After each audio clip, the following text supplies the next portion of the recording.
وصحابك يا حبيب الله ابو بکر حمد کعبہ، عمر در طواف، عثمان آب زمزم، علی حج اکبر است.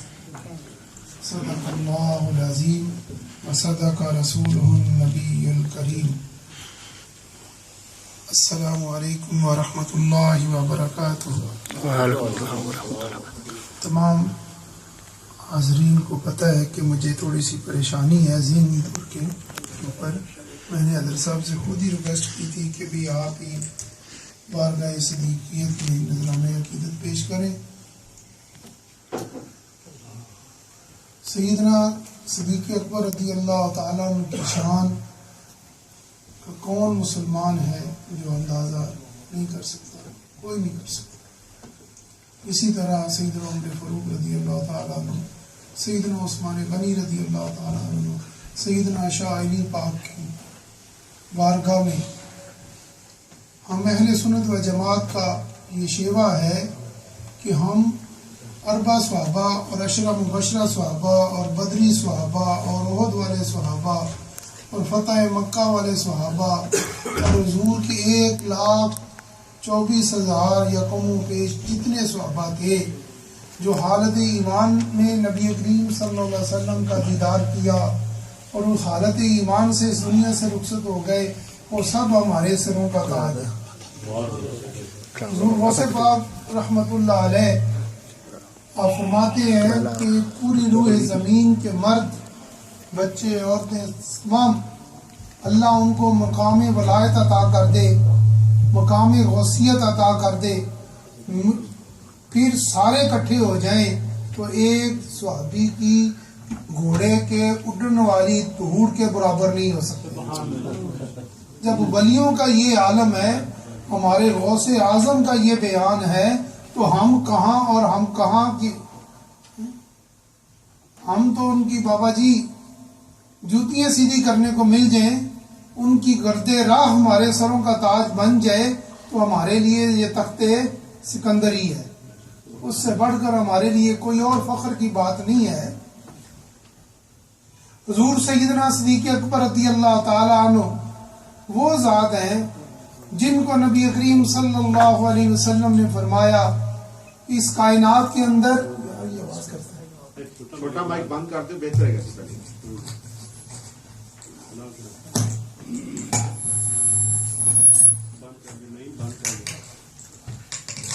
اس کائنات کے اندر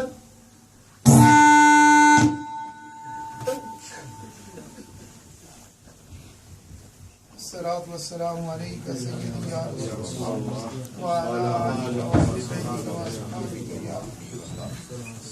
نبی کریم صلی اللہ علیہ وسلم نے فرمایا اس کائنات کے اندر میں نے اپنے ہر صحابیہ اور ہر صحابی کے احسان کا بدلہ اس دنیا کے اندر میں نے ادا کر دیا. اگر کسی نے مجھے ایک دفعہ پانی بھی پلایا تو میں نے اس کے احسان کا بدلہ بھی عطا کر دیا. اگر کسی نے مجھ پر بڑا احسان کیا اس احسان کا بدلہ بھی دنیا کے اندر ہی میں نے ادا کر دیا.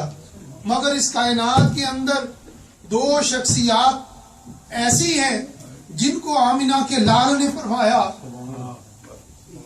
آپ اور میرے آقا نے فرمایا لوگوں سنو، مردوں میں میں نے ابو بکر کے احسانات کے بدلہ اللہ پہ چھوڑ دیا اور اللہ کی بارگاہ میں دعا کی، مولا ابو بکر کے احسانوں کا بدلہ تو ہی ادا کر. اور دوسری ام المومنین سیدہ خدیجہ الکبریٰ رضی اللہ تعالی عنہ، آپ نے فرمایا کہ عورتوں کے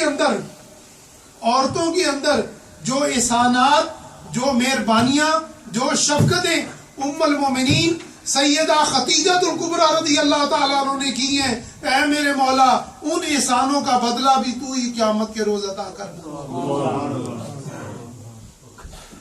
اس سے ثابت ہو گیا کہ عورتوں کے اندر ام المومنین سیدہ خدیجہ الکبریٰ رضی اللہ تعالیٰ عنہ جو میری اور آپ کی ماں ہے. یہ قرآن نے نبی کریم صلی اللہ علیہ وسلم کی تمام ازواج، یہ نہیں کہ صرف خدیجہ الکبریٰ رضی اللہ تعالیٰ عنہ سے لے کر ام المومنین سیدہ عائشہ صدیقہ رضی اللہ تعالیٰ عنہ تک جتنی ازواج نبی کریم صلی اللہ علیہ وسلم کے نکاح پاک میں آئیں، اور وہ سب کی سب امت کی ماں ہیں قرآن کی نص سے. جو ان کا انکار کرے وہ دارہ اسلام سے خارج، کیونکہ قرآن کا حکم ہے، اللہ کا حکم ہے. اللہ کا حکم جو نہ مانے اس کا مسلمان ہونے کا کوئی حق نہیں. اللہ نے فرمایا کہ حضور کی تمام ازواج امت کی مائیں ہیں. آپ کی اور میری ماں سیدہ خدیجہ الکبریٰ رضی اللہ تعالیٰ عنہ کے بارے میں نبی علیہ السلام نے فرمایا کہ ان کے احسانات کے بدلے اتنے ہیں کہ ان کے احسانات کو اللہ ہی قیامت کے دن عطا فرمائے گا. اب دیکھنا یہ ہے کہ نبی کریم صلی اللہ علیہ وسلم جب غار حرا کی چوٹی کے اوپر آپ تنہا اللہ کی عبادت میں مشغول تھے، اللہ کی حمد و ثنا بیان کر رہے تھے، جبریل امین ایک خادم کی حیثیت سے، ایک قاصد کی حیثیت سے بارگاہ رسالت میں تشریف لائے اور اللہ کا پیغام سنایا. اللہ کا پیغام سنایا. فطرتی طور کے اوپر ایک چیز آپ سب میں بھی موجود ہے، میرے اندر بھی موجود ہے، ہر شخص کے اندر موجود ہوتی ہے. وہ کیا؟ جب اس کو ایک ڈگری ملتی ہے، جب اس کو ایک ایوارڈ ملتا ہے، جب اس کو ایک تگمہ لگتا ہے، وہ جب تگمہ لگاتا ہے فطرتی طور کے اوپر اس کے نو کنڈے جس کو کہتے ہیں وہ کھڑے ہو جاتے ہیں. وہ انکساری کے ساتھ اللہ کی بارگاہ میں روتا بھی ہے، کپتا بھی ہے، اور اپنے والد صاحب یا والدہ کے آگے قدموں میں بیٹھتا ہے یا اپنے استاد کا شکریہ ادا کرتا ہے کہ دیکھو اس کی وجہ سے مجھے یہ تگمہ آج ملا. وہی تگمہ جو جبریل امین اللہ کی بارگاہ سے لے کر آئے قاصد کی حیثیت میں، اور نبی کریم صلی اللہ علیہ وسلم کی وہ قدم بوسی کی اور آپ کی بارگاہ میں پیش کیا کہ آپ کے رب نے آپ کو یہ عطا کیا ہے. اللہ کا نبی اس کو لے کر سیدہ ام المومنین حضرت خدیجہ الکبریٰ رضی اللہ تعالیٰ عنہ کے پاس تشریف لائے.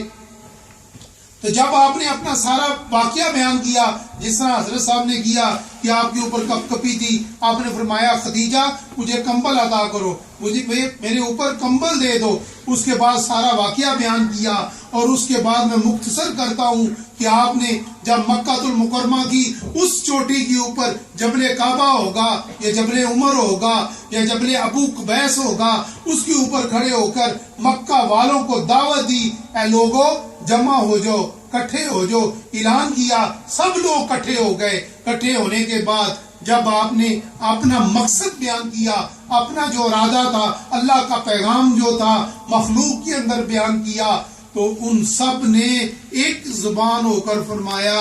آپ نے پہلے سب سے یہ کہا کہ لوگوں مجھے کیا مانتے ہو، میرے متعلق کیا دیکھا ہے تم نے؟ انہوں نے کہا ہم نے آپ کو صادق اور امین مانا ہے.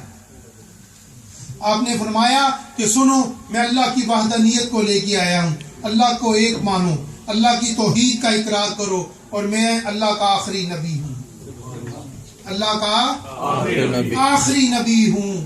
سب احباب کو پتا ہے سب سے پہلے عورتوں میں کس نے اسلام قبول کیا؟ آپ کی دعوت پہ لبیک کس نے کہا؟ ام المومنین سیدہ خدیجہ الکبریٰ رضی اللہ تعالی عنہ. یہ دیکھیں میں ہوں، میری بیوی ہے گھر میں، باہر سے میں کوئی پیغام لے کے آتا ہوں، اپنی بیوی کو کہتا ہوں کہ وہ تو میری بیوی ہے، میں اس کا شوہر ہوں. کوئی مانے یا نہ مانے، کوئی اس بات کو تسلیم کرے یا نہ کرے، کیونکہ وہ تو ضرور مانے گی کہ ٹھیک آپ جو کہہ رہے ہیں درست ہیں. اور سب سے پہلے سرکار دو عالم صلی اللہ علیہ وسلم کی اہلیہ مبارک نے فرمایا کہ آپ جو کہتے ہیں آپ سچ کہتے ہیں، میں اس پر لبیک کہتی ہوں، اللہ کو وحدانیت، اللہ کو وحدہ لا شریک مانتی ہوں، اور آپ کی رسالت کا اقرار کرتی ہوں. بیوی مسلمان ہو گئی. ہم مکے والے کہیں گے یہ تو ان کی بیوی ہے، یہ تو ان کی ہر بات مانے گی. دوسرے شخص کون مسلمان ہوئے؟ بچوں میں سے حضرت علی المرتضیٰ شیر خدا. وہ کون شخصیت تھی؟ آپ کا بچپن تھا، طفلان تھے، چھوٹی عمر کی تھی، اور نبی کی کفالت میں تھے، نبی کی کفالت میں تھے.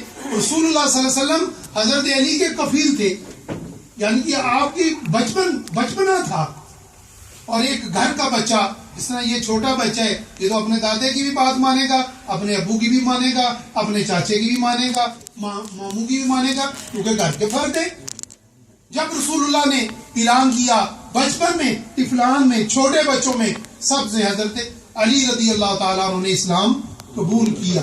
اب معاملہ یہ تھا کہ مکے کا کوئی مرد آئے، کوئی جوان آئے جس کو سن کر مکے والوں کی عقل دنگ رہ جائے، یار یہ کیا ہوا، یہ اتنا صاحب عقل تھا، اتنا دانشور تھا، اتنا مالدار تھا، اتنا سرمایہ دار تھا، کوئی بھوکا نہیں تھا، یہ اس کے گھر میں نہیں تھے کہ رسول اللہ کے پاس جاؤں گا، ختیجہ کا مال ملے گا، مجھے بھی دنیا میں عزت ملے گی، نہیں، وہ بندہ آیا جو مکے کا امیر ترین آدمی تھا، جس کے پاس ہزاروں درہم تھے، جس کا مال شام اور عراق کی تجارت کے لیے جاتا تھا، وہ بندہ کھڑا ہو گیا ہاتھ اٹھا کے، یا رسول اللہ میں آپ کی آواز پہ لبیک کہتا ہوں، آپ جو کہتے ہیں وہ سچ فرماتے ہیں، اللہ ایک ہے اور اللہ کے آپ آخری رسول ہیں۔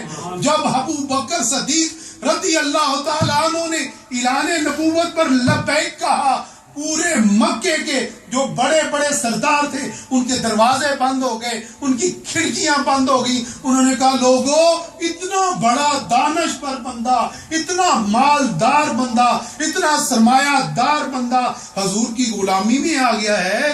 سب بندے خاموش ہو گئے۔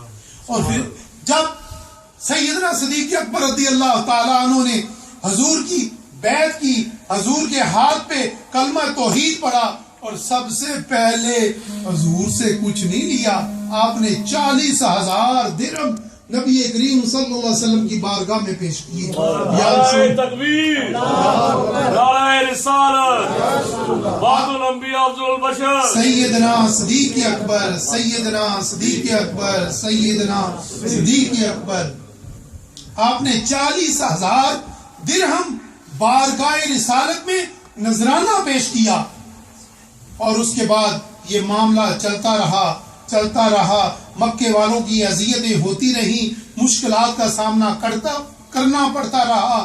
کسی مرحلے میں بھی ابو بکر نے آمنہ کے لال کو تنہا نہیں چھوڑا، کسی معاملے میں۔ نبی کریم صلی اللہ علیہ وسلم نے فرمایا کہ مجھے جب کبھی ابو بکر رضی اللہ تعالیٰ عنہ کو، صحیح آپ کا اصلی نام ہے عبداللہ، کیا نام ہے؟ عبداللہ، تو جب بھی ابو بکر کو میں نے چاہا کہ فلاں معاملہ ہے، میں نے آپ کو بلانا چاہا، تو ابو بکر میرے سامنے کھڑے پائے۔ وہ عشق رسول کا پروانہ، وہ محبت رسول کا دیوانہ سیدنا صدیق اکبر رضی اللہ تعالی عنہ نے جب ہجرت کی رات آئی، سب صحابہ کو آپ نے مدینہ المنورہ ہجرت کے لیے بھیج دیا۔ اب 2 شخصیات مکہ مکرمہ میں باقی بچ گئی۔ ایک کون؟ سیدنا صدیق اکبر رضی اللہ تعالی عنہ۔ یہ ایمان کی بات بتانا چاہتا ہوں، ذرا غور سے۔ 2 شخصیات بقیہ بچ گئی۔ ایک سیدنا صدیق اکبر رضی اللہ تعالیٰ عنہ جو سب سے پہلے اسلام قبول کیا، اور دوسرے وہ شخص جنہوں نے سب سے پہلے اسلام قبول کیا، حضرت علی المرتضیٰ۔ میرے اندر کا ایمان، میرے اندر کی کیفیت کہتی ہے ایمان کی ابتدا ابو بکر سے، ایمان کی انتہا حضرت علی پر۔ جو ان کو نہیں مانتا، ابتدا کو نہیں مانتا، وہ بھی گیا، جو انتہا کو نہیں مانتا وہ بھی گیا۔ جو ابو بکر کو مانے گا وہ مومن ہوگا، جو علی کو مانے گا وہ مومن ہوگا، اس کے درمیان میں کچھ نہیں۔ سبحان اللہ، سبحان اللہ۔ جو ایمان کی ابتدا تھی، اسلام کی ابتدا تھی، رسول اللہ نے اپنا ہم سفر اس کو مقرر کیا کہ ابو بکر تو نے میرے ساتھ جانا ہے۔ جو ایمان کی ابتدا تھی، حضرت علی المرتضیٰ، فرمایا ہے میرے بھائی علی ادھر آ جاؤ، لوگ مجھے صادق بھی مانتے ہیں، امین بھی مانتے ہیں، میرے پاس مکہ والوں کی امانتیں ہیں، اور وہ میں آپ کو دے کے جانا چاہتا ہوں، وہ لے لو اور میرے بستر پہ آ کے آرام فرما لو. دونوں مرحلے اتنے مشکل ترین تھے کہ مکہ والوں نے یہ ارادہ کر چکے تھے کہ آج رات معاذ اللہ استغفر اللہ کہ رسول اللہ صلی اللہ علیہ وسلم کو شہید کر دینا. وہ اپنی خنجریں تلواریں لے کے دربار رسالت میں حضور کے آستانہ عالیہ کے دہلیز پہ کھڑے ہو چکے تھے. اب دو شخصیات کا امتحان تھا. ایک کو ان کے سامنے سے گزرنا تھا, ایک کو ان کے بستر پہ آرام کرنا تھا. معاملہ دونوں کا مشکل ہے, معاملہ دونوں کا. اگر کسی بدبخت نے نبی علیہ السلام کو اذیت پہنچا دی تو ابو بکر بچیں گے؟ کبھی نہیں بچیں, وہ بھی ساتھ ہوں. اگر حضرت علی کو کسی نے اذیت پہنچا دی, کیا مسلمان اس کو چھوڑیں گے؟ نہیں. دونوں معاملے مشکل تھے. ساتھی کے لیے ابو بکر منتخب ہو گئے اور امانتوں کے لیے حضرت علی منتخب ہو گئے. ابو کے ہاتھ کون سی امانت آئی؟ جو پوری کائنات کی امانت تھی. ابو بکر نے کس امانت کی حفاظت کرنی تھی؟ پوری کائنات کی, ارض و سما کی, ہر عالم کی امانت تھی جس کا نام تو محمد الرسول اللہ, اس کی حفاظت کرنی تھی. علی کے پاس کس کی امانتیں تھی؟ جو محمد الرسول اللہ کے پاس مکہ والوں کی امانتیں تھی, اس کی حفاظت کرنی تھی. اب دونوں بندے امین ٹھہرے. ایک رسول اللہ کی امانت کا امین ٹھہرا, ایک رسول اللہ کی دی ہوئی امانتوں کا امین ٹھہرا. یہ بتاؤ کوئی فرق ہے؟ بالکل. اللہ اکبر. یہ دونوں امین ٹھہرے. ایک شعر تھا, مجھے یاد نہیں آتا, ہم مرتبہ ہیں یاران نبی, کچھ فرق نہیں ان چاروں میں. یہ کیا اجالا کس نے کیا؟ 40 برس تک غاروں میں, ایک روز چمکنے والی تھی سب دنیا کے درباروں میں. یہ سب نور علا من نور ہے. ایک امین ٹھہرے نبی کریم صلی اللہ علیہ وسلم کی ذات کے, دوسرے امین ٹھہرے نبی کریم صلی اللہ علیہ وسلم کی امانتوں کے جو مکہ والوں کی تھی. دونوں امین ہیں. جو دونوں امینوں کو نہیں مانتا وہ اپنا فکر خود کرے. نبی کریم صلی اللہ علیہ وسلم نے دعا فرمائی کہ ابو بکر, آج محمد الرسول اللہ صلی اللہ علیہ وسلم کا دل چاہتا ہے, میرا ارادہ ہے, میرے دل میں ایک بات اٹھتی ہے. وہ کیا بات ہے کہ آج محمد دعا کرے اور ابو بکر اس پہ آمین کہے. یار یقین سے اپنے دلوں کی ذرا کھڑکیاں کھول کے ایک بالکل اپنے کو آپ کو وسیع کر کے یہ سوچے. ہم کہتے ہیں یار میرا استاد میرے لیے دعا کر دے, بڑی بات ہے. یار امام صاحب ہمارے لیے دعا کر دے, بڑی بات ہے. یار میرا پیر صاحب میرے لیے دعا کر دے, بڑی بات ہے. اس سے بڑھتے اب چلتے جائیں. ہمیشہ یہ ہوتا ہے. اب یہ کس کا مقدر ٹھہرا؟ اور اس مقدر کا کوئی ہوا زمانے میں؟ بالکل نہیں. کس کا مقدر ہے کہ آج محمد الرسول اللہ دعا فرمائیں اور ابو بکر کے لیے کہ حکم فرمائیں کہ آمین کہے. سبحان اللہ, سبحان اللہ. ابو بکر صدیق رضی اللہ تعالیٰ عنہ نے بھی کیا مانگا؟ واہ واہ واہ, سبحان اللہ. یہ ہم سلسلہ عالیہ, نقشبندیہ, قادریہ, چشتیہ, سولوردیہ, تمام سلاسل کے ہم پیروکار ہیں. ہمارے لیے تمام سلاسل کے بزرگ ہمارے سروں کا تاج ہیں. اور یہ وہی شمع ہے جنہوں نے ہم اس کی شمع کی روشنی دکھائی. یہ بزرگ انہوں نے کوئی اپنے مسلک کو بیان نہیں کیا, انہوں نے رسول اللہ کے در کی دہلیز دکھائی. یہ سارے ادھر لے جانے کے رستے ہیں, یہ ادھر لے جانے کی ایئر لائن ہے جس کو کہہ لیں. ہر ایئر لائن جو مدینہ منورہ لے کے جانے والی تھی, وہ قادری ہو, چشتی ہو, سولوردی ہو, جو بھی ہو, تمام سلاسل کے بزرگ جو بھی حق بات کہتے ہیں میں ان کی بات کرتا ہوں. سیدنا صدیق اکبر رضی اللہ تعالی عنہ نے ماشاءاللہ انہوں نے بھی ہاتھ اٹھا دیے. انہوں نے کہا آج دریائے رحمت جوش پہ آ گیا ہے. ابو بکر تیری قسمت پہ ناز کرتی ہے دنیا. ابو بکر نے ہاتھ اٹھا لیے اور یہ نہیں کہا کہ اللہ مجھے جنت عطا فرما دے، میرے بچوں کو جنت کر دے، یا اس کو یہ کر دے، مال دے دے. نہیں، آپ نے جو دعا مانگی، سنو دوستو، آپ بھی اپنی دعاؤں میں ہمیشہ شامل رکھنا کہ اے مولا، آج ابو بکر چاہتا ہے کہ ابو بکر کی آنکھیں ہوں اور چہرہ مصطفیٰ ہو. نعرہ تکبیر، نعرہ رسالت، نعرہ رسالت. میرے مولا، آج کاش تو ابو بکر کی دعا سن لینا. آج دیکھ تیرا محبوب آمین کہہ رہا ہے ابو بکر کی آواز پہ. آج ابو بکر کی آواز پہ تیرے محبوب نے آمین کہا ہے. مولا، آج ابو بکر کی سن لینا، آج میری فریاد رد نہ کرنا. مولا، تیرا محبوب کا یہ بندہ چاہتا ہے کہ آنکھیں ابو بکر کی ہوں، رخ مصطفیٰ ہو، اور رخ مصطفیٰ ہو. یہ آنکھیں کسی اور کو نہ تکے، جب بھی تکے تیرے محبوب کے چہرے بددعا کو تکے. اس کے سامنے رخ بددعا ہو اور کوئی ذات حائل نہ ہو. دوسری دعا کی، مولا، آج تیرا یہ بندہ تیری بارگاہ میں التجا کرتا ہے. مولا، مال اس بندے کا تو عطا کر، مال اس بندے کو دے. مالک اس خزانہ کے ابو بکر کو بنا دے، مگر ملکیت رسول اللہ کی ہو. ملکیت کس کی ہو؟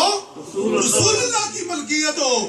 میرے مال کو رسول اللہ صلی اللہ علیہ وسلم کبھی بیگانہ سمجھ کے نہ استعمال کریں، جب بھی سمجھیں وہ اپنا سمجھ کے کریں. یا اللہ، میں یہ چاہتا ہوں میرا جتنا مال ہے دنیا کے اندر، جو کچھ بھی ہے، وہ سارے کا سارا رسول اللہ کی ملکیت ہے. وہ ہوا اور لوگوں نے دیکھا، اس کائنات نے دیکھا، ارض و سما نے دیکھا. ابو بکر کی جو عمل تھا، عمر نے فرمایا آج میں زیادہ ہو جاؤں گا کیونکہ گھر کا آدھا مال لے کے آ گیا ہوں. آج ابو بکر مجھ سے آگے نہیں جا سکتا.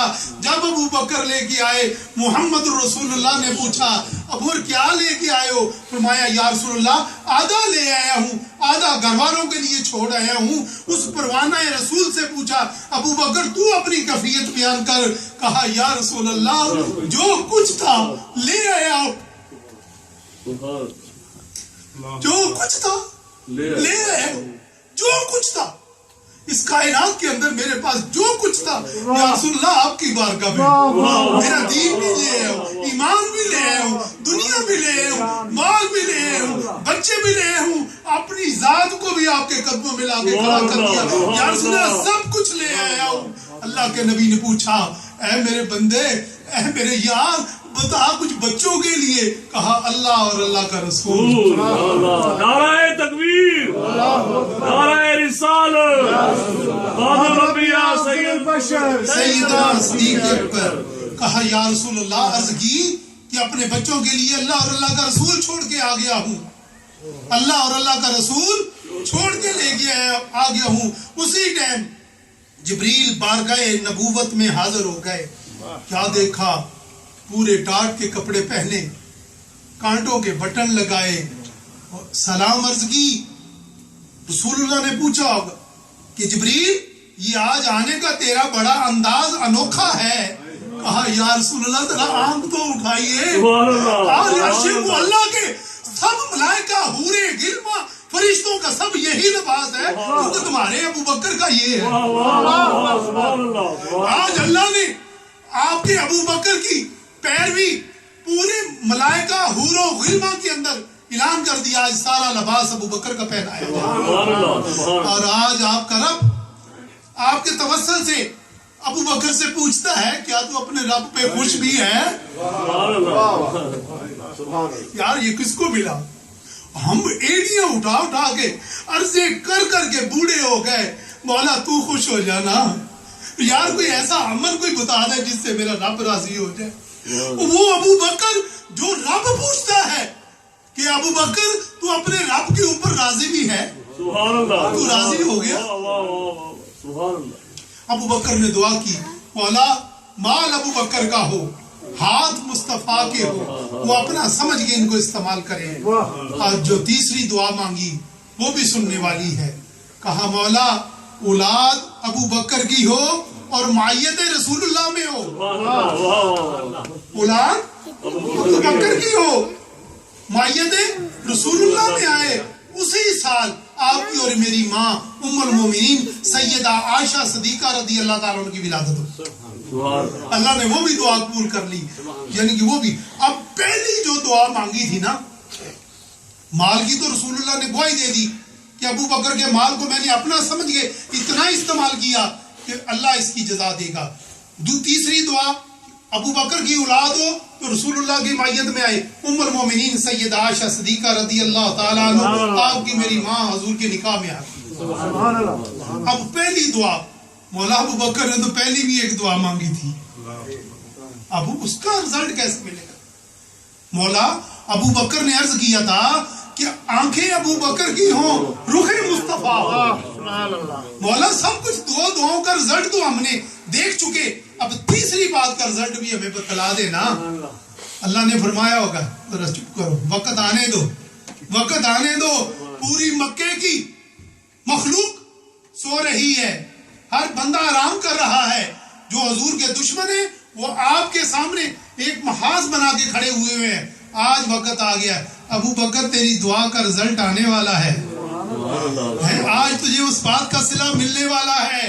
ابو بکر آج اپنی دروازے کھول، رحمت للعالمین تیری دہلیز پہ آ رہا ہے. آمینہ کا لال تیری دہلیز پہ آ رہا ہے. واہ ابو بکر تیری دہلیز کو کروڑوں اربوں سلام. اور جس دہلیز پہ رخ محمد رسول اللہ آ جائے اس دہلیز کی شان کون بیان کرے. آج تیری دہلیز پہ محمد آ رہے ہیں. رسول اللہ صلی اللہ علیہ وسلم ابو بکر کے ہاں تشریف لے آئے. ابو بکر کو اپنا سارا ارادہ بیان کیا. کہا یا رسول اللہ میں تو پہلے سے تیار ہوں، میں تو پہلے سے ارادہ کیے ہوں. میں تو اس دن سے نہ سو سکا جس دن آپ نے فرمایا تھا کہ ابو بکر صبر کر، اللہ کے حکم کا انتظار کرتا ہوں. مجھے سمجھ آ گئی تھی ہجرت کے لیے اللہ مجھے منتخب کرے گا، کیونکہ رسول اللہ نے کہہ دیا ہے کہ میں اللہ کے حکم کا انتظار کر رہا ہوں. یا رسول اللہ میں اس رات سے عشاء کی نماز سے صبح فجر تک نہیں سوتا. پتہ نہیں کس ٹائم رسول اللہ تشریف لے آئے.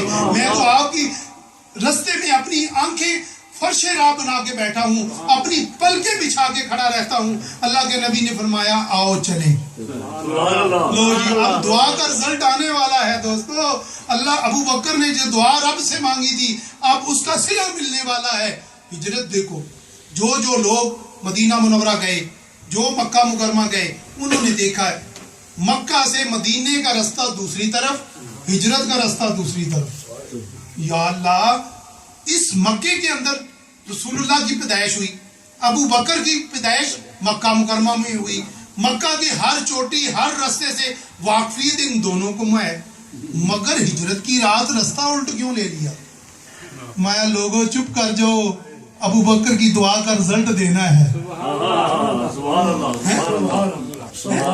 مکے کے جاننے والے، مکے کے رہنے والے، میں استوانگر میں پہلے آیا ہوں، مجھے ان سڑکوں کا نہیں پتا، مگر آپ جو لوگ رہتے ہیں خاص طور پہ یہ ٹیکسی ڈرائیور، ان کو تو پتہ ہے کدھر جانا ہے، کدھر سے لانی سواری کدھر اتارنی ہے. اب مکے میں رہنے والی شخصیت، مکے میں پیدا ہونے والی ذاتیں مکے میں رہ کر مدینہ منورہ کے بالکل الٹ رستے پہ چل پڑی. مدینہ اس طرف، غارے سور اس طرف. یا اللہ یہ ہجرت کیسی ہے، بالکل رستے جدا جدا جانا. مدینہ منورہ حضور نے سلیکٹڈ کیا، مدینہ شہر کو، یثرب کو پسند کیا. آپ نے اپنے صحابہ کے قافلے مدینہ کی طرف بھیجے، مدینہ منورہ کی طرف بھیجے، مگر خود جب ارادہ کیا اس کے اپوزٹ شروع ہو گئے. تو آپ دیکھو جی آگے کیا بنتا ہے. ابو بکر بھی چلے، رسول اللہ بھی چلے، آپ کی سواریاں بھی چلی. چلتے چلتے کیا بات ہوئی، ایک معاملہ ایسے آ گیا، رستے میں بات کرتا جاؤں ایک ذہن میں آ گئی. ایسا وقت آیا کہ وہ عشق رسول کا دیوانہ، وہ محبت رسول کا پروانہ، اس ذات وحد رسول اللہ کا عاشق حقیقی، سبحان اللہ، اس نے دست بستہ عرض کی ہوگی یا رسول اللہ میرا دل چاہتا ہے نا آج ذرا آپ میرے کندھوں پہ تو سوار ہو جائیں. سبحان اللہ، سبحان اللہ. تاکہ وہ منافقین مکہ وہ کفار مکہ وہ سمجھے ادھر تو ایک بندہ گیا ہے، یہ نشان تو ابو بکر کے ہے، رسول اللہ کہاں گئے؟ اب ایک میں حکمت کی بات بتاتا ہوں. مثلا یہ میرے بھائی ہیں، میں چیف منسٹر ہوں.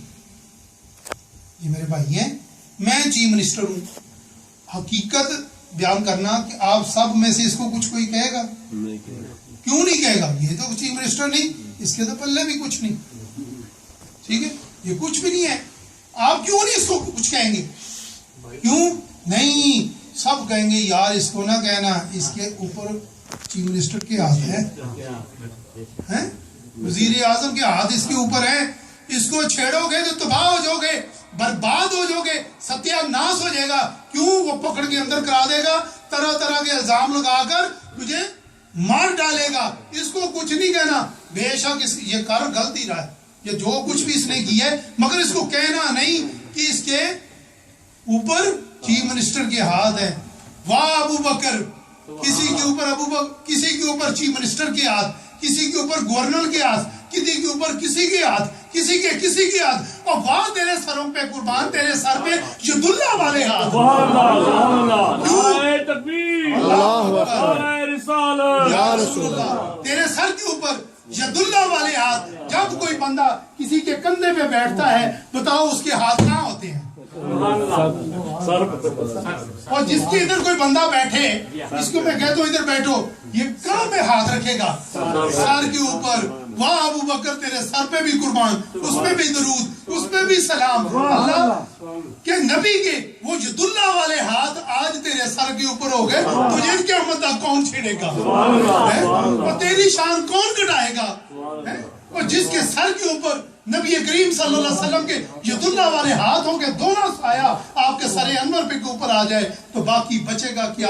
قیامت کے دن بھی وہی ابو بکر سرخرو ہوگا. اس دنیا میں وہی ابو بکر سرخرو ہے، جو اس کو مانے گا وہی سرخرو ہے، جو قیامت تک اس کو مانتا رہے گا وہی سرخرو ہوگا. آج ید اللہ والے ہاتھ ابو بکر کے سر پہ. ابو بکر تیری قسمت پہ آج عرش کی حوریں بھی ناز کرتی ہوں گی، ملائکہ بھی ناز کرتے ہوں گے، اور رب کائنات اپنی لوح کی کرسی میں بیٹھ کے کہتا ہوگا لوگوں دیکھو تو صحیح ذرا وفاداری کا رزلٹ، اس وفادار کو دیکھو تو صحیح. آج میرا محبوب جس کے ناز میں اٹھاؤں، آج وہ ابو بکر کے کندھوں کے اوپر، اس کے ہاتھ ابو بکر کے سر کے اوپر. وہ سیدنا صدیق اکبر چلتے چلتے چلتے چلتے اس غار میں پہنچ گئے. اب غار کو کر دیا رب نے بند مکڑی کے ساتھ. مختصر کبوتر نے انڈے دے دیے، بچے نکل آئے، لمبا واقعہ جو آپ نے سنا ہے، جو اگلی بات کرنے والا وہ سنیے. اب کیا ہوا؟ اب غار کے اندر اپنے ایمان سے بتاؤ کوئی بندہ